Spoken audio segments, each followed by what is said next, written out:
I fell in love with the idea of changing the world at a young age.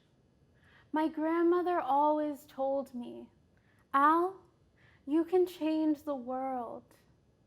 I heard that same message from my parents. They encouraged me to dream fearlessly and taught me that everyone matters. So naturally, when I heard from one of my teachers in elementary school that some children had limited access to the types of books we used every day, I decided that I had to do something.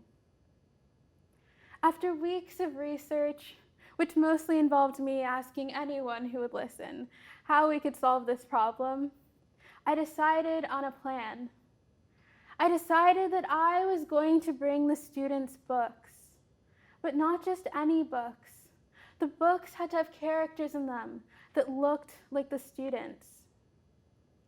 That idea became a program called Rainbow Readers, and it was the start of my change-making journey.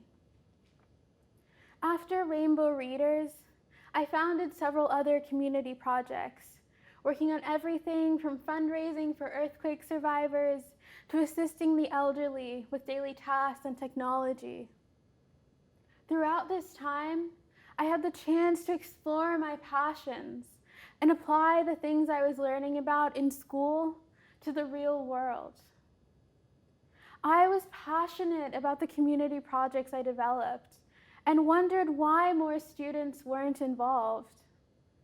So I asked my classmates and friends. I was surprised to hear how many of them had ideas to help their communities, but didn't know how to put those ideas into action. Several of them had been told they were too young to create community projects and needed to wait until they had more experience. Others just didn't know where to find the resources they needed to get started. So I set out on a journey to understand how we can empower young people and simplify the process of creating meaningful change. I spoke with young entrepreneurs, nonprofit leaders, and students running their own community projects to understand what they wish they had known when they first started.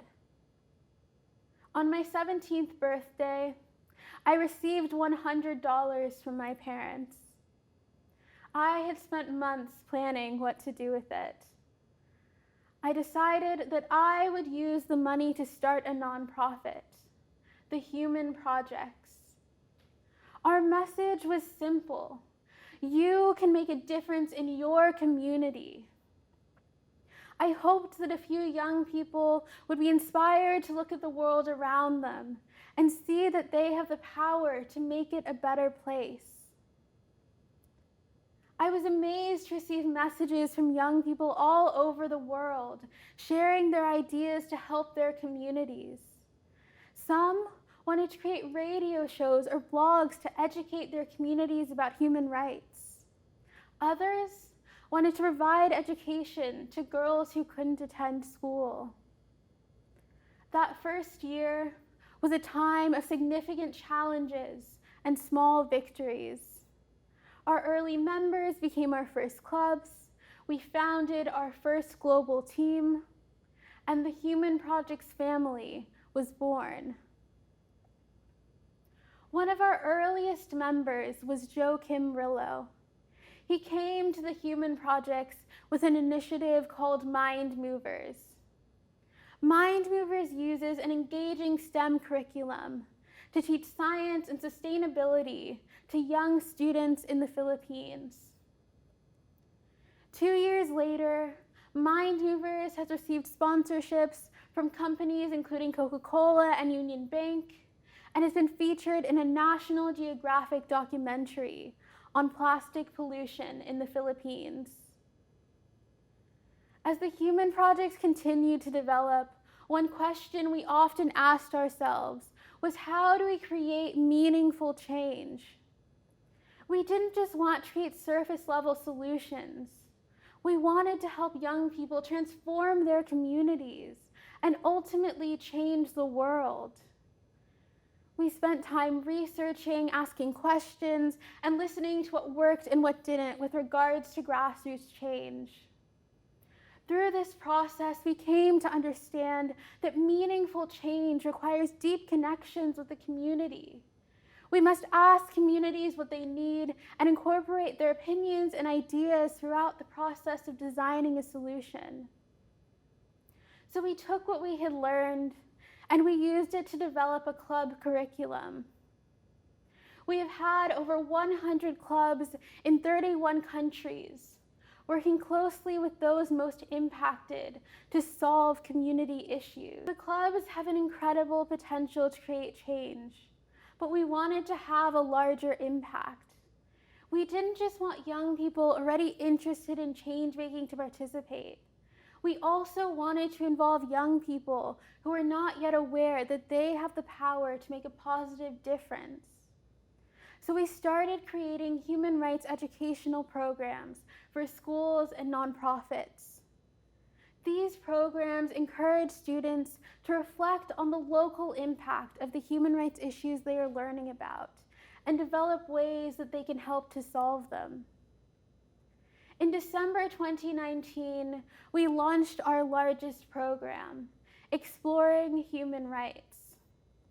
Through this program, students learned about human rights issues, including access to education and the right to justice. At the end of each program, students brainstormed ways they can improve access to human rights in their communities. 3 years after its creation, the Human Project is one of the largest youth-run nonprofits in human rights. We have worked with over 650,000 individuals in 118 countries through a network of several thousand schools and nonprofits. Through this journey, I have had the chance to see the many amazing ways that young change makers can make a significant difference on their communities and the world. These young people often come to us without knowing they have the ability to make a difference and leave with a newfound confidence in themselves and their abilities. We help young people discover that they have the power to make a difference. There are over 3 billion young people in the world today.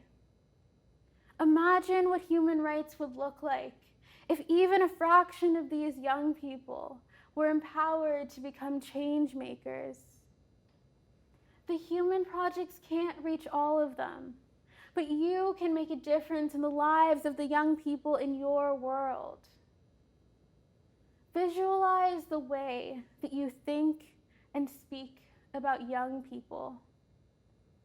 Not just the young people that you interact with on a regular basis, but young people in general. What if next time you add the word change makers? And not just mentally add it and move on, really think about young people as change makers. So the next time a young person comes to you with an idea to solve a problem, instead of just dismissing it or telling them they're too young or too inexperienced, really listen. Help them think through the problem and possible solutions. Connect them with others who may be able to help, and show them that they have the power to change the world.